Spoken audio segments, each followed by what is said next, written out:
Buga Kampala omu ku bakyala abeesimbyewo agenda maaso n'okuba ng'asuula akalulu ke katwegate ku munaffe Paul Bakabulindi gy'ali ate atuwe embeera nga bw'eri n'okusigira ekifaananyi okulonda nga bwe kutambula mu kitundu ekyo. Paul Bakabulindi, tuli naawe.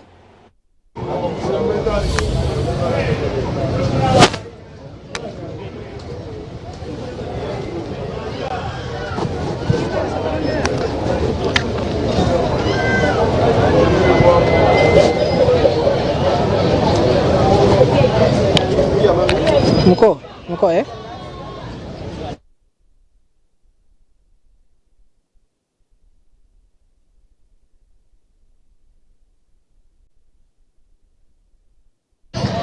Tulaba ku BBS Terefayina nga bw'olaba ekigenda mu maaso essaawa zino.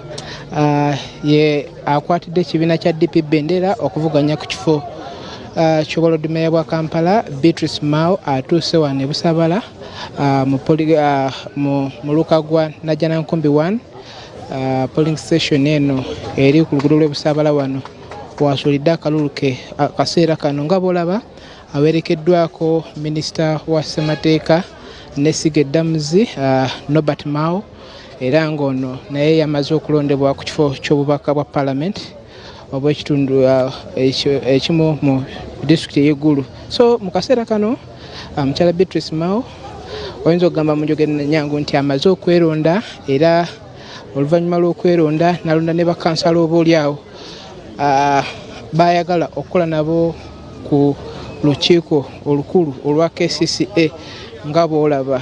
Norbert Mao baawe era nga minisita wa ssemateeka Nesiga Eddamuzi yamuwerekeddeko, era nga kati mu kaseera katini nnyo agenda kwogerako eri bannamawulire atubuulire byateekateeka okukolera bannakampala, era mu luvannyuma byagenda okwanjulira bannakampala byagenda okubakolera.